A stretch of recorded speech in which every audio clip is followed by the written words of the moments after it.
Stacy won $1,201. That is just the worst amount of money to win. Oh, what a whammy! Doesn't that suck?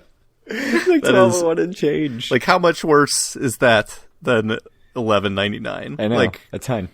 Like $400 or $500 worse. Like, what number would you rather? Would you rather win $700 or $1,201? Oh, 700 definitely. Yeah. I would think it's close. No, from the taxation point of view, probably 1201, but from the pain in your ass point of view, 700.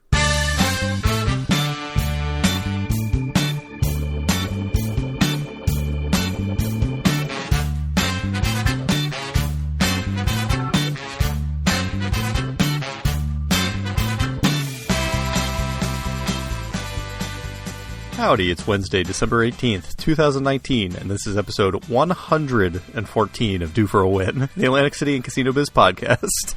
I'm Kyle Askin, joined, as always, by Craig Stone. What's good, Craig? What's so funny? Just how long it takes to say 114. It is a lot. What is good? I have a surprise of what is really good, which is I'm going to Atlantic City in 2.5 weeks. Oh, nice. You're doing it? I mean, it's not that much of a surprise, really, but... 2-night trip, by the way. That's the surprise. Whoa. Once that's over, I have a feeling it's going to be another year before I get a 2-night trip in Atlantic City. I have a surprise too, Craig. You're going to Atlantic City. I'm going to Charleston, South Carolina the week after that, so I will probably not be going to Atlantic City. Unfortunately, for the listeners who've already booked their trip from the 15th to the 18th, I don't think that's happening because I get home from Charleston the 15th. Are you going for work or are you going for vacation? Just me and the family are going. Oh, okay. That's good. Yeah. So you and I can go later in January, and then I think that's still in play. Or like early February. February, okay. Probably. Let's plan on that. I think just pencil that into the calendar right now. We've already said pencil in other dates, but just move it. Drag and drop to another date. Yeah. Hopefully your calendar has that technology. Outlook, certainly you can do it. Outlook? That's where I spend my life. I kind of have to use it because higher up people than me use it. Right. But then we have like multiple people on different calendars. Like, this is dumb. Speaking of dumb, this content, so... Speaking of dumb, 2014. Oh boy, 2014. What a year, man. So, I mean, I don't think there's anything to talk about in 2014 other than the closure of the Atlanta Club on January 13th, and the Showboat on August 31st, and the Revel on September 2nd, good weekend, and Trump Plaza on September 16th. We were closely paying attention to Atlantic City by this point. Talking about it a lot. We didn't have a podcast yet. We had a podcast 1 year later. But obviously we knew that the shit was hitting the fan, and this was going on, and it was all very bad. But looking back at it and seeing this stuff with the dates, it just seems like that's impossible. Like 3 casinos closing in 17 days seems impossible. Showboat and Revel closed the same weekend. I know. So. That's insane. I mean, you kind of think about how much hand-wringing there was about, the death of Atlantic City and all that stuff. And now, in retrospect, it seemed very premature. But, man, I mean, that's horrible. I mean, it's unfathomable to me that would happen again. I don't think it's going to happen again. I think that the market's in a much healthier place, and I mean, never say never. Who knows what the future can bring? But you'll be able to see the writing on the wall before the next string of something like this would happen, and it's not something I'm assuming is going to happen anytime soon. Especially given the money that is being made in online gambling at this point. So it's been 5 years since all of this. Do you feel like there's been a real lasting impact? In our hearts, certainly, yes. But, I mean, the lasting impact, I think, is just the city's in a healthier place now. Well, I mean, I think you still see some of the fear of sort of going back to that period where everything was in such dire straits, leading up to this, where there was this assumption that casinos were going to close. I don't think anybody thought it would be 3 in 2.5 weeks, but... And this thought that like every casino was, except for Borgata, was on sort of perilous ground, right? Or like unstable ground.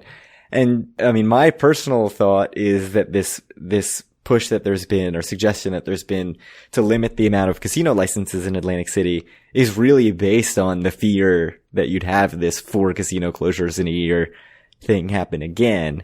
It's also based on the other casinos trying to make more money, but sure.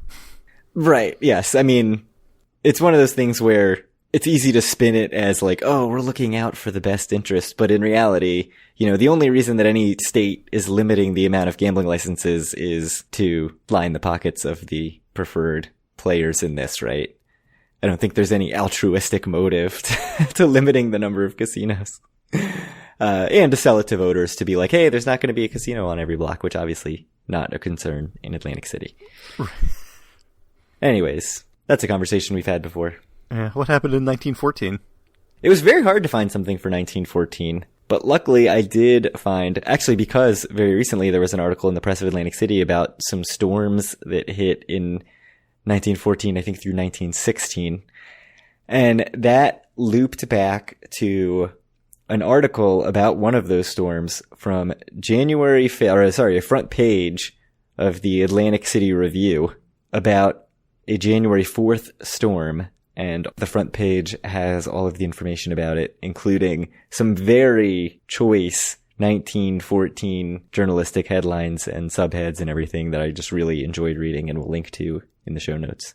Do you have any favorites here? I mean, right away what jumped out at me is wealthy visitor eluded his nurse. As a headline. Yes, that's one of the headlines.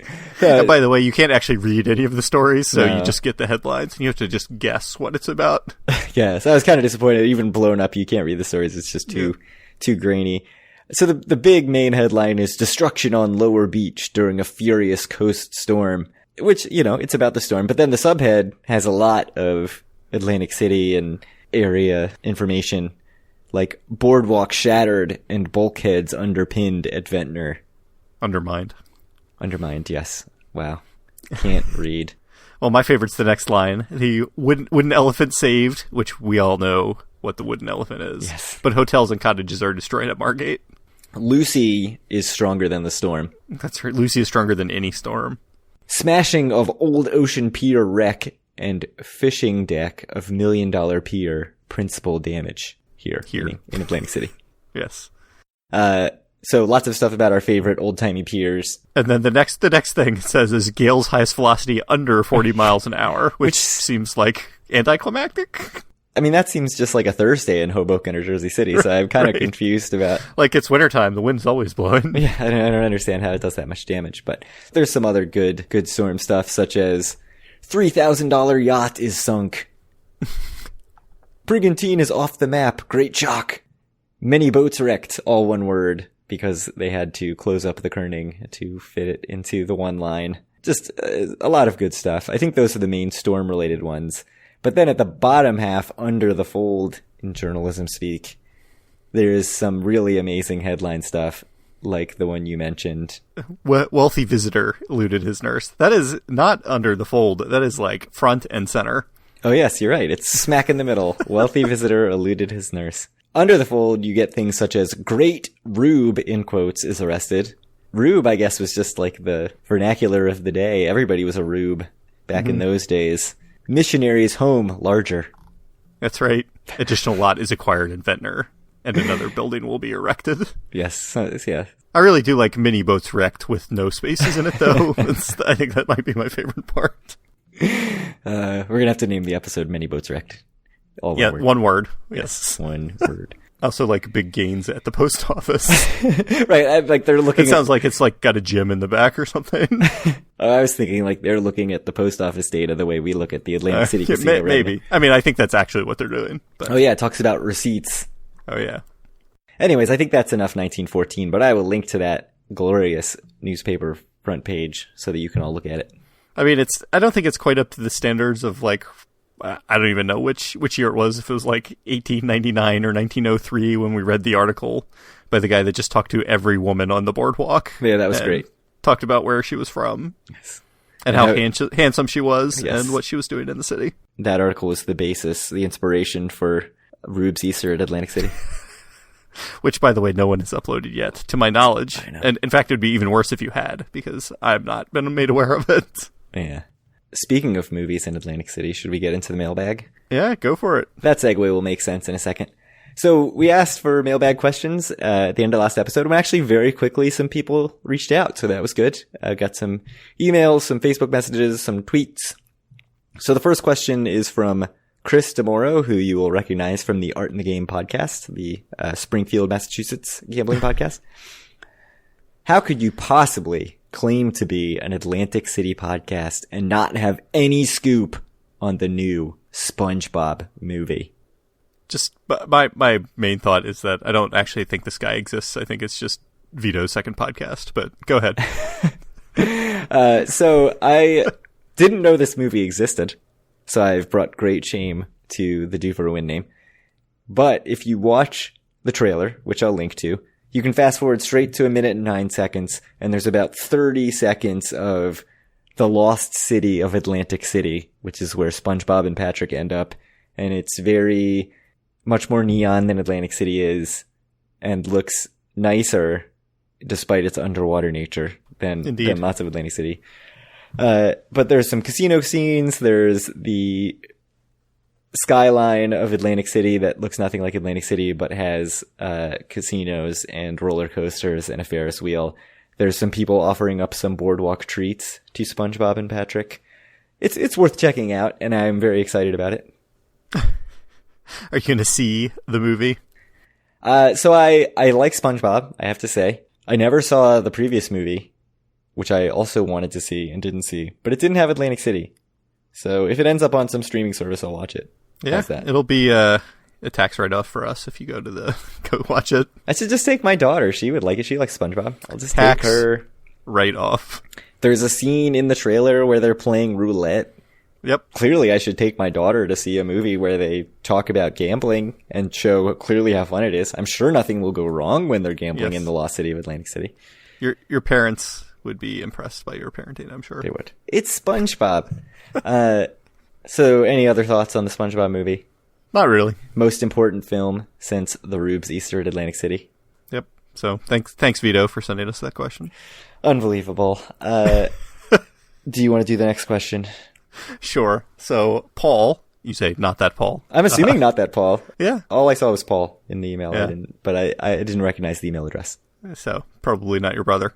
Probably not. So, Paul says, I've been to Gilchrist's at the Basin several times. I don't understand why all the superlatives. It's just an omelet, home fries, and toast. It's not that impressive. It's a few bucks cheaper. I'll give them that. Not only is the food average, but the service is not great either. If you're not a local or a known customer, they treat you gruffly. They clearly let you sit, order within 10 seconds, eat within 30 seconds, and get out. If you're wondering why I went back, I always go to this place several times before arriving at a decision. Why is this place so beloved?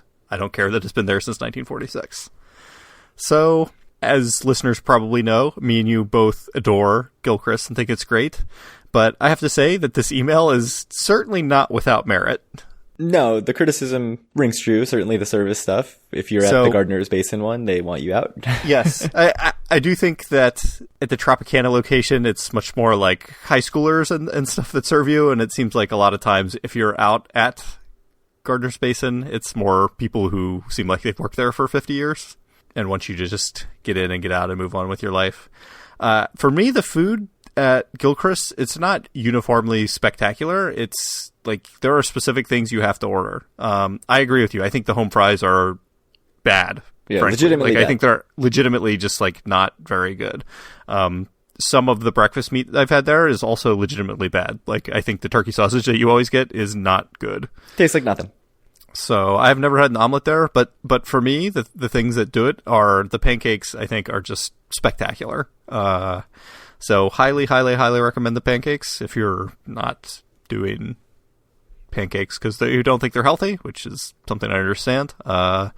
Gilchrist might not be for you, frankly. I mean, I think some of their other breakfast meats are also very good, but and certainly the prices. But it's definitely hit or miss with the food.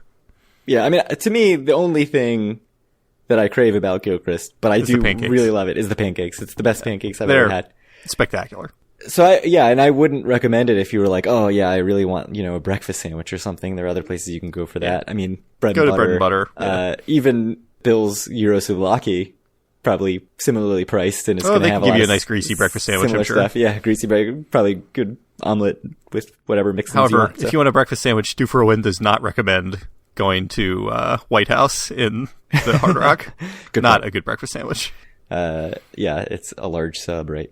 Yes, it's just lot of bread. an egg on a giant sub roll. Yeah. So, I don't disagree with Paul, but I would say No. Get the pancakes. And that's going to be the main differentiator. Yeah, for me, I always get the pancakes. I always get the grits, and I get maybe regular sausage or bacon or something like that. And I think you'll end up a bit better off. And I would also recommend, I agree completely, even when I went in the dead of winter to the Gardener's Basin one, it was so packed in, and definitely like they're grabbing your plates as soon as they're empty. You're sharing a table with other parties. The Tropicana one, I've never had that problem. And it does get crowded, but it doesn't get that packed, and it's not as crammed in. So to me, it's just a better experience for the most part. Except, if you want to be outside. Yep. But so, yeah, thank you for the feedback. And I think it raised a good point. I mean, I do have to say, Gilchrist, not uniformly excellent, just what they do well, they do really, really, really well. Yeah. So we got an email from Dave. On Facebook, he said, with casinos in Atlantic City receiving more and more money through online play versus brick and mortar, how do you think that distribution split will continue in the coming years, and what impact do you think it will have to casinos in AC? If casinos get more money from online play, will they invest less in their Atlantic City buildings? You want me to go? Go for it. I think that the split will continue to be tilted more and more towards online play as the years go on. I don't think there's any doubt about that. But I don't necessarily think that means they're going to invest less, per se, in the brick and mortar experience, because it's something they have to have. And I mean, for a couple things, I think if they totally let it get run down, the Casino Control Commission is not going to be very happy with them. Yeah. But also, it's kind of, they have to have it. They may as well try to make whatever money they can from it at that point. I mean, it's still profitable enough for them to try to upgrade. So I'm not necessarily really worried about it, but I do think online play is just going to get bigger and bigger, and brick and mortar, I mean, it's been up a bit this year, and we'll talk more about some numbers later. But yeah, it's going to be less and less of the pie going forward, I think.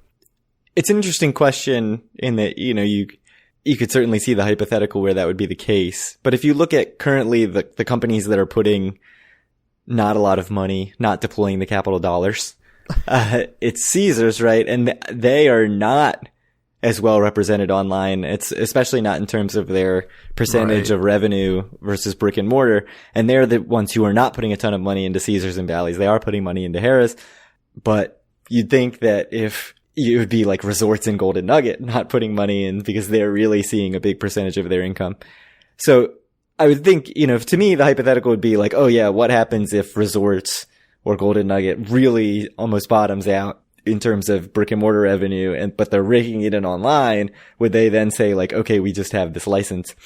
I don't really see that happening, like, because of what you said. If you're going to have the casino, you're going to do the bare minimum, making $15 million a month in, October, or $12 million a month in December or whatever, is better than making 6 or 8. And to get to 6 or 8, like Trump Plaza end of life level is just atrocious. And people would be outraged. And I think you're right that there would be, that you'd get reprimanded. Yes. But, the Atlantic Club with the PokerStars deal, that was basically what PokerStars wanted, right? Was basically just this thing that they'd have as a property to be able to do this online stuff. And so who knows what they would have done in that case. Like, yeah. That would have been the perfect guinea pig, I think. Yeah, the property would have really been completely secondary to them and just a foot in the door effectively. But we haven't seen that now, and it's hard to see an existing property getting to that point. I mean, we'll see if someone tries to make a deal with Bard's Box of Slots or not. Yeah, that's a good point. Yeah, I mean, it would be a deal, right? It would be a deal for that, or it would be a deal for the Atlantic Club, where somebody comes in and sees all the money that DraftKings is bringing in, or all the money that Golden Nugget is bringing in, and says, yeah, we're gonna get a piece of that pie. But I think you'd have a hard time getting a license if it was if that was going to be your intent. Yeah, I think you'd have to come in with some serious plans for renovations, or else you better have some capital, not just to buy the property, but to do some renovations. Especially with 9 casinos now. I don't think they're going to let that happen. Maybe back in 2015 or something, they would have, after all these casinos closed. But now, with the way it is now, I don't see that happening. All right. So Mark B asks, with 2020 fast approaching, I'm trying to get a real number for my gambling losses. What do you guys consider gambling losses? Sure, tipping on the casino floor, but what about housekeeping, valet, having lunch, etc.? So I think it's an interesting question. And it kind of depends on what exactly you're getting at. Like, I'm going to assume that this question is just for your personal budgeting, essentially. Because I think for taxation reasons, your gambling losses are losses that you have gambling, unless you're a professional gambler. I'm pretty sure that's the case. So, yeah, I mean, so for budget and stuff, I'll make a confession that, I'm like reasonably knowledgeable about credit card rewards programs and stuff now, but for the vast majority of my adult life, I was someone that paid for cash for everything.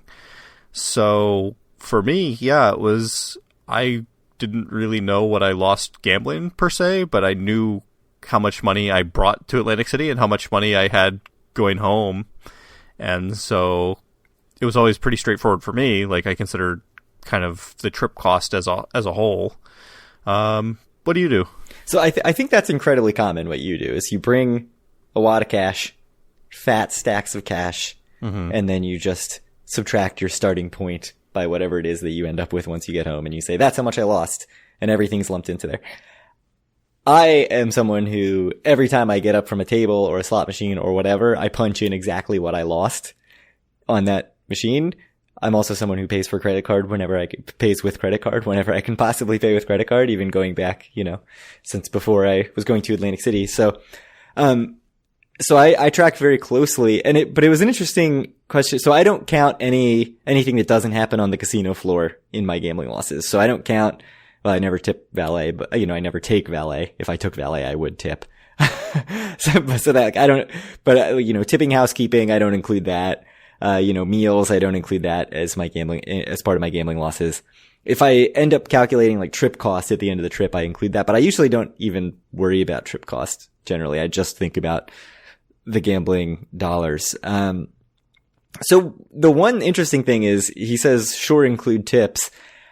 I actually am not, I know that I include tips if I sit down at a table and give them buy-in for $300, and then I get up and I have $252 or whatever. If I tipped however many of those dollars, and that's why I'm at $252 instead of $260, I just say that I lost whatever, $48. I don't know why I picked such difficult numbers. But I don't know what happens if I'm at a machine and I just happen to have some dollar bills in my pocket and I tip with dollars. I don't think I count those dollars, or even if I'm at a table. You definitely don't. Yeah, and even if I'm at a table and I don't have dollar chips and I get $1, I don't think I count those dollars in my losses either. So it's really just a system of it's my buy-in. So when I get chips and then what I color up, it's that difference, and then ticket in, what I put in to get a ticket, and ticket out, it's that difference, and that's all I track. And so if that includes tips, then that's fine. If that doesn't include tips, then that's fine. And that's sort of the way it works for me. It's almost very robotic, but that's sort of how I calculate. And so I do track it in a spreadsheet, and I know like my exact yearly, I would say losses, but we're talking gains here. Actually not this past year, but in the past it's been pretty good.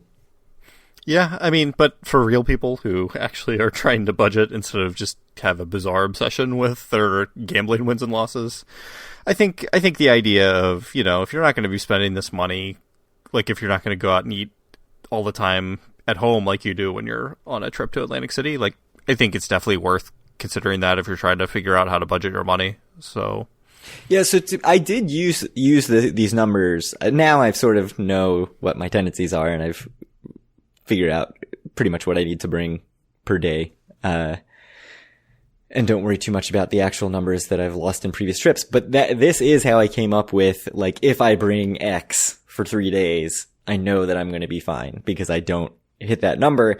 And just knowing that it's a number that I'm fine with is a good thing. So it's kind of like helps me regulate and helps me know like, okay, I'm not too worried about, sitting down at the scraps table because I know I've brought enough money based on previous trips and how that's gone. And if it goes really bad, then I just have to do my usual thing where I wander around the casino for 2 hours and not actually play any machines.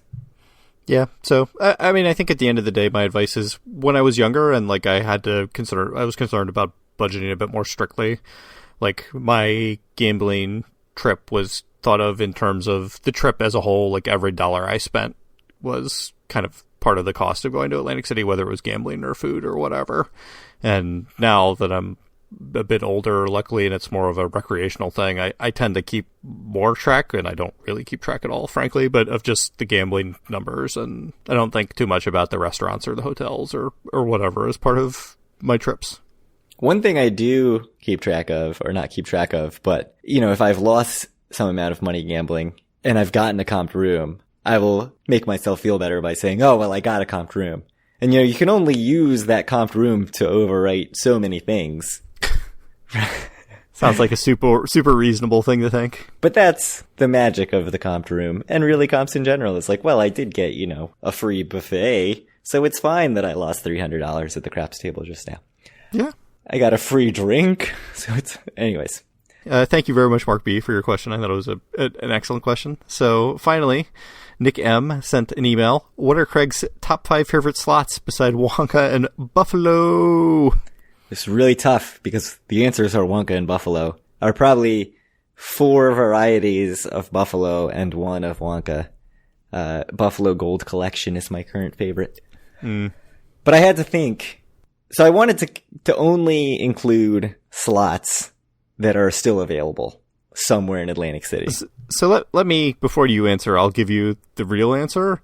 And really, there's just one thing. And Craig's, favorite thing to do is just not to play slots and just like look around and stare at them lustily, but just not do anything. So I learned some things about myself in trying to figure out my top 5 favorite slots. So thanks, Nick, because this was a good self-reflection journey that I went on. Am I wrong, Craig? I would have agreed with you completely before this. But what I really learned is I do walk around aimlessly, but I also don't spend any time actually looking at the machines and trying to figure out if the machine is any fun. I just wander around and look at everything. And then once I decide like, oh, I'll plop down at this machine, I'm like, I don't care about, I don't want to spend time looking up all the bonuses and stuff. Let's just see if it's any fun. So what that has meant is that a lot of times I default to, Zeus or Coyote Moon or whatever that are like not very exciting slots that you just Cleopatra that you just see everywhere. So I think I need to play more exciting adventurous slots, like more interesting interactive slots. My brother is much more into finding slots that actually have fun bonus games and stuff. I don't put that much effort into it. So maybe I should do that. The other thing, several of my favorite slots of all time are not available anywhere, including like Damn Lumberjack Beavers. Damn Lumberjack Beavers, probably my number 2 favorite slot of all time, and my number 1 favorite slot of all time, Skee Ball, which I think I could only even find searching nationally at Harrah's Cherokee. So clearly I need to go to Harrah's Cherokee just to play the Skee Ball slot. When are we doing that road trip? I hear Asheville is a beautiful city. I've never been. I'd love to go. It sounds like a perfect place to go in the summer. That will be the Dfaw Win South meetup. We're very good at making meetups. We're very good at planning meetups. So I think you can start thinking about that for like summer 2021. Pencil it in. Here's what I came up with.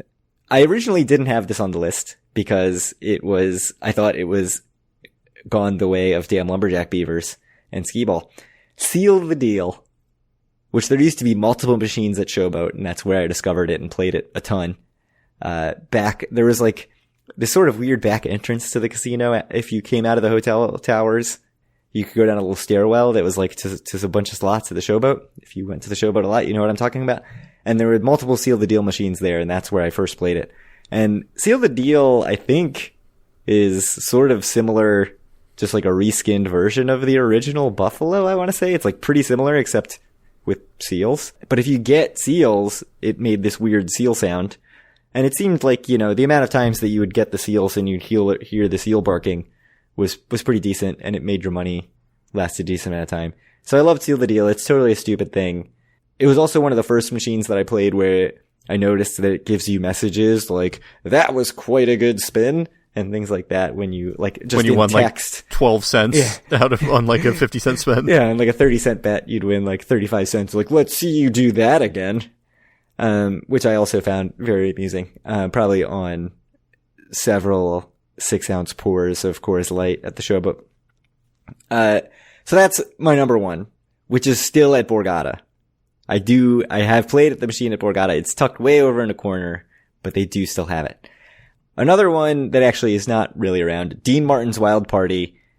Can't find that anywhere, but there's something that looks exactly the same called Dean Martin's Pool Party, and they have that at Harrah's. So those games are fun. It's like, it's a little bit weird in the layout, like where there's only 4 rows in the start, and then it expands out to, I think, 8 rows after that. So like the first 2 columns are 4 rows, and then after that it's 8 rows. I don't know why I find that interesting, but I do. There are also lots of bonus games. Goldfish, number 3. Goldfish was the first machine I ever saw where it had 5 reels behind it, and then the clear screen would have digital graphics on it. I thought that looked really cool. I also thought the stupid marquee or whatever you call it that looked like an aquarium was awesome. Goldfish 2, hard to find. They have it at Caesars. They have it at Horseshoe Baltimore. Now you see original Goldfish and Goldfish 3 everywhere. Goldfish, very popular. Lotus Land is everywhere, as is China Mystery and all similar things to that. Those are Konami slots. The reason I have that on the list is because they're in My Vegas, and that's where I first discovered them. So when I see them, they're just very familiar. And familiarity with a slot is a very good thing because you see all the icons and you know what they are and you know what their values are, and so you know what's good and not good. What sucks about starting to play a new slot is you're like, I have no idea what's going on, which is what happens with most slots. Jump in anytime you want to interject with some thoughts. I know you love slots, so. Yeah, you're doing well. Keep going. And then the last one, mainly because I just couldn't think of anything else. OMG Puppies and OMG Kittens. Just mind-numbingly stupid. And it's so obvious in what it's trying to do to attract you, which is just giant, full, stacked reel kittens, adorable kittens and puppies. And somehow it works. I don't know. It's fun. I've played it both in online casinos, like Borgata Online Casino, and they have it at resorts. I think they also have it at Bally's. And it's the one problem with it, it's very boom or bust. Like, you're either going to just win nothing all your spins, or you're going to get like 3 full reel, full column length of the same puppy and win $15. $15 really good on a penny slot. But if you don't hit that, you're pretty much screwed. But it's fun for like 10 minutes at a time. And I think that's it. That's my 5. But like I said, really made me realize, like, my brother's talking about Jurassic Park, new slots, really good. There's all these licensed slots. Everybody plays Walking Dead everywhere. There's all these slots that I haven't even tried that you see all over the place, like Lobster Mania and Jumpin' Jalapenos and stuff like that with a bunch of bonus games. I never play any of that stuff. I played Game of Thrones for a while last time I went to AC. I thought it was pretty fun. So what I was trying to figure out, the last few times I've gone, I've played more like quarter 3-rail, just plain 3-rail, like Blazing Sevens or like Blazing Sevens, man. That's a good slot. Or like Black and White or whatever, or Triple Diamond. I couldn't figure out which one of those to list because they're all really the same, right? Yeah. But those are fun for for just a few minutes. I can't do the thing where you sit down at that and play for 4 hours, play the entire day, which is how you get the real comps. But they're good for especially for your free play. I think that's the perfect use of some free play. Yeah. All right. That's the questions. Yeah, I mean, I don't have too much to say. I mean, slots are kind of slots for me, but I did like Game of Thrones when I played it last time. I also did pretty well, so I think that's why. Yeah, but I also, the turnover with slots is crazy. So, Simpsons, I think we talked about the Simpsons slot a year ago as a really new slot that was at Borgata. Gone. Can't find it anywhere. Plants vs. Zombies 3D was a really cool slot. Gone. Can't find it anywhere.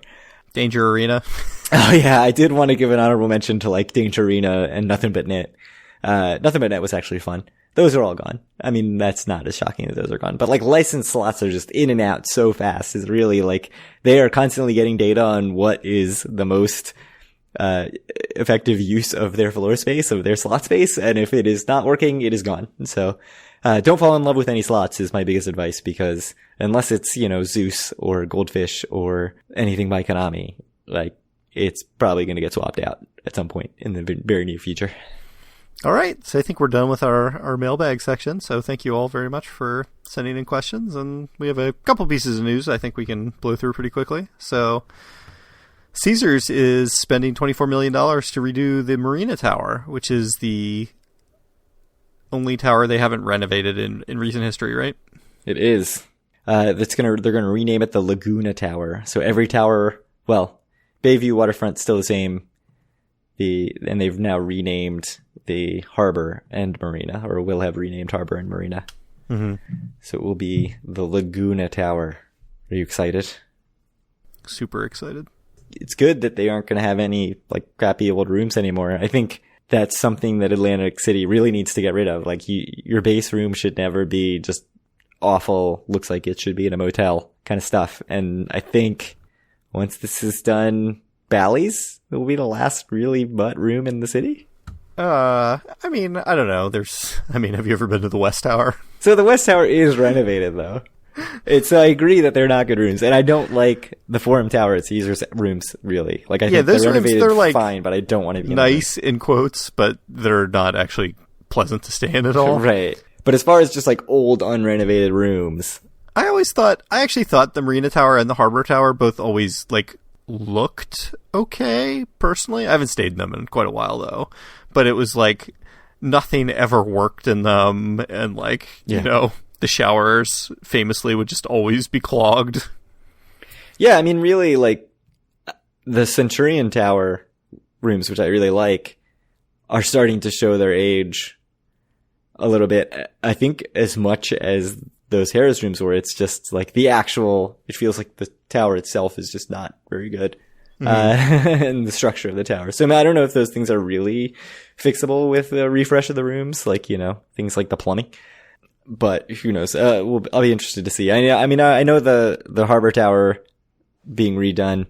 Those rooms look very nice, but I haven't heard too much from people staying in them if they're nice or not. The room that I really remember was going to Atlantic Club with my wife for our anniversary and getting a giant room and being like, this room's huge. And it's just old as shit. Like everything in it was so old, but I still loved it because it was like classic and really, really old. And it looked like nobody had used it in 8 years.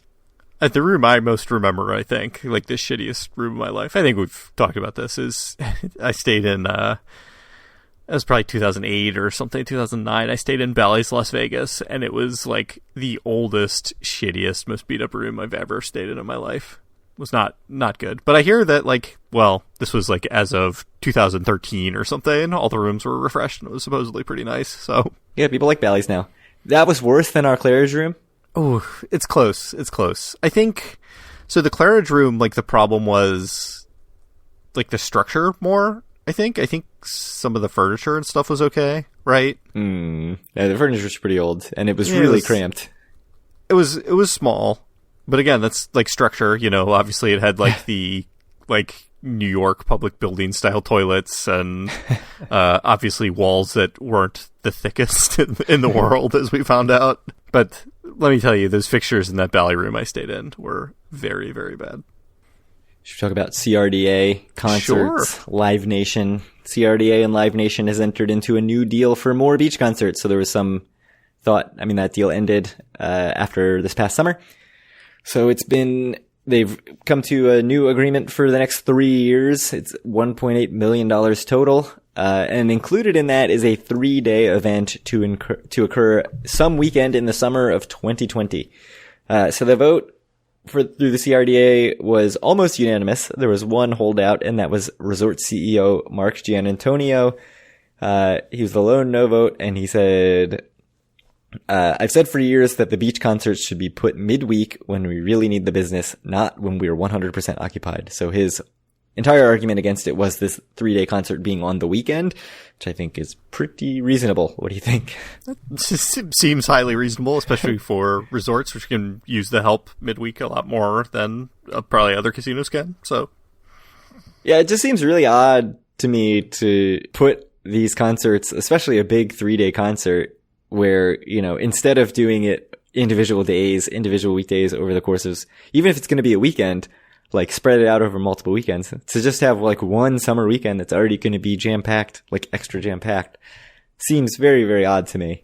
So I don't know. I mean, sometimes CRDA does things that you just scratch your head about, and I'm going to guess this is something where Live Nation was like, if we're going to get concerts together on short notice for the summer, this is how it's going to have to be, or they figured this is a cost savings way to get whatever they needed to get in their contract. But yeah, I agree completely that it does not seem to make the most sense for the city as a whole. And if you are the Casino Reinvestment Development Authority, whose job it is to reinvest casino funds into the development of Atlantic City, it seems counterproductive. Not necessarily counterproductive, but just not as effective as it could be. I mean, I think my one real piece of feedback about this is that it's hard to actually give feedback on this until we see what the acts are, because I think we've seen in the past that the success of these like really, really depends on who they get. Yeah. You know, when they bring in someone like, I think Pink was like absolutely humongous, and you know, like the city was apparently insane the whole time she was there. But, you know, other acts they've had have been like much, much, much, much less successful. So, yep. Can't really say anything until we see. $1.8 million, $600,000 a year doesn't seem like that much to me.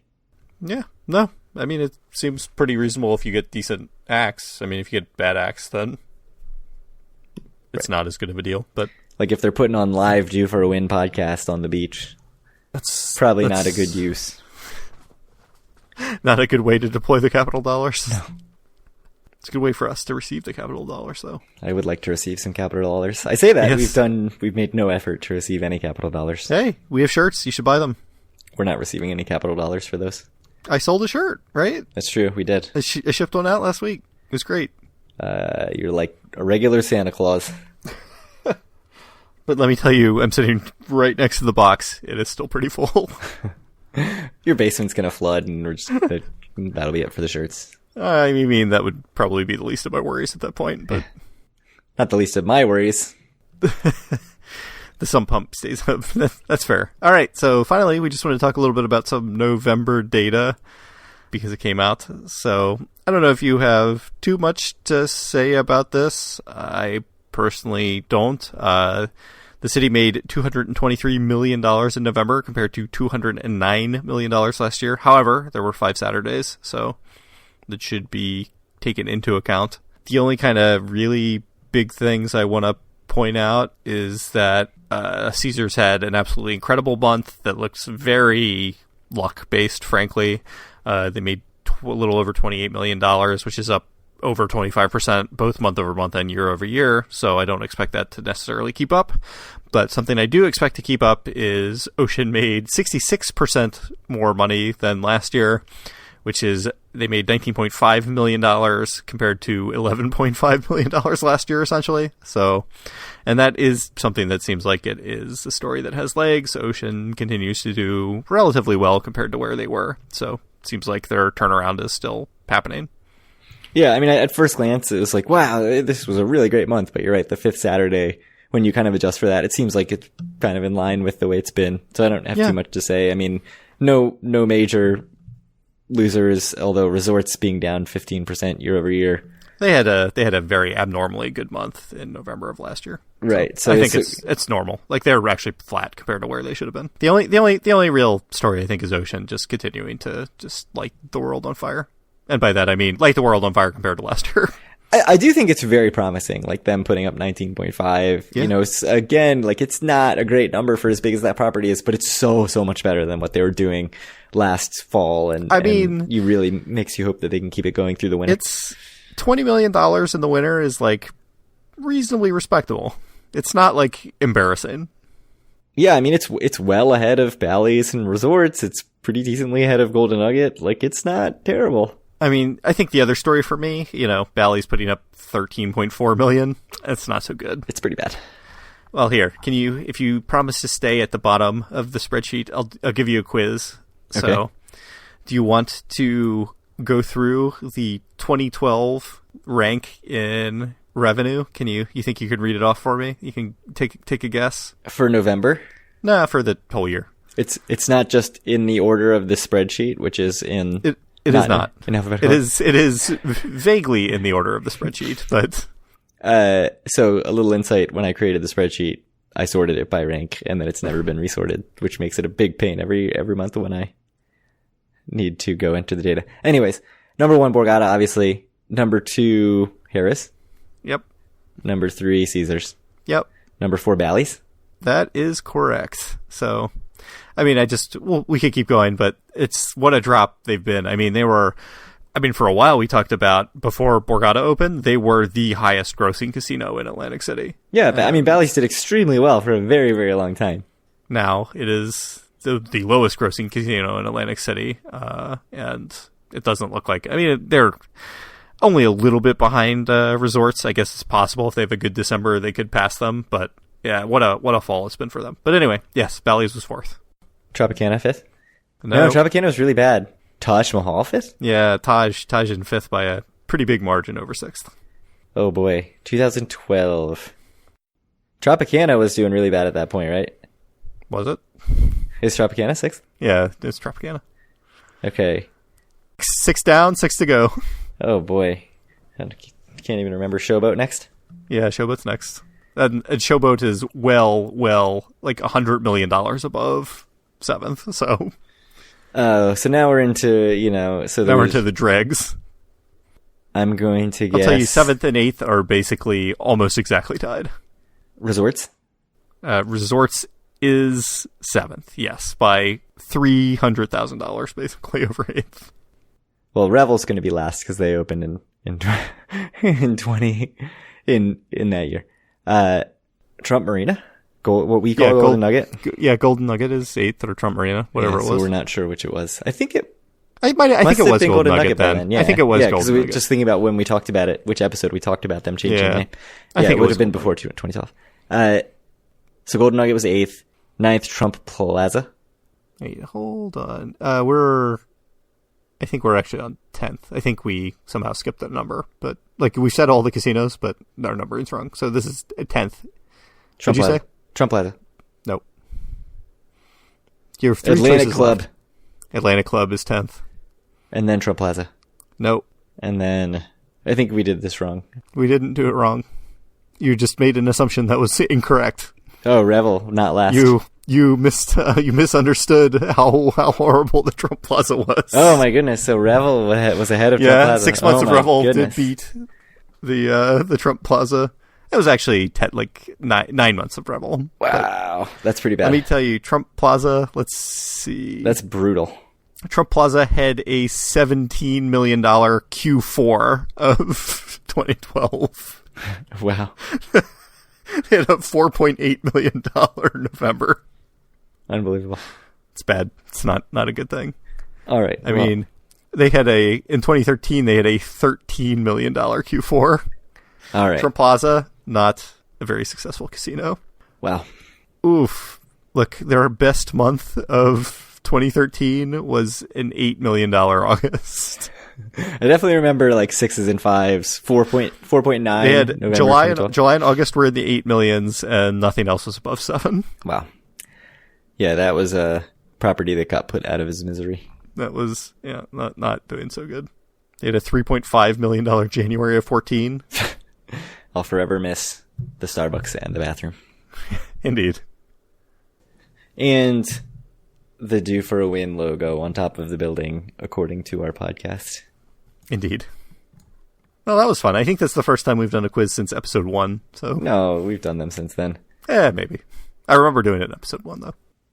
Episode 1, episode 114. Perfect bookends for me to announce that I'm leaving the podcast. Yeah. Well, let me tell you, if you left the podcast, it would certainly end. I can promise you that. There's no doubt about who does the work here. All right. Well, I'm not leaving the podcast then. If you insist, I will stay. All right. So if you want to join us or any of our listeners in some riveting discussion, you can do so at our Facebook group at facebook.com/groups/DoForAWin. Read all of our fantastic content at doforawin.com. Find our podcast on iTunes, Stitcher, Google Play, TuneIn Radio, Spotify, and not YouTube. Reach out to Craig on Twitter at DoForAWin and send Craig questions to doforawin@gmail.com.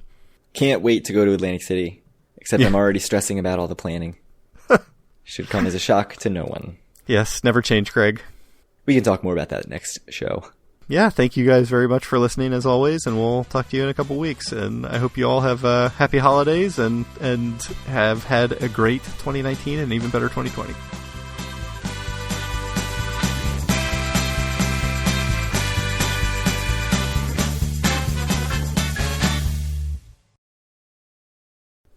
This looks good as shit, man. What are you looking at? Angela's Fairmount Tower? Yes, it looks spectacular. It just seems like so not exciting. It looks cool on the inside, too. Look at the terrible tin ceilings and, like, the Oh, I love wood those tin paneling. ceilings. That's my favorite.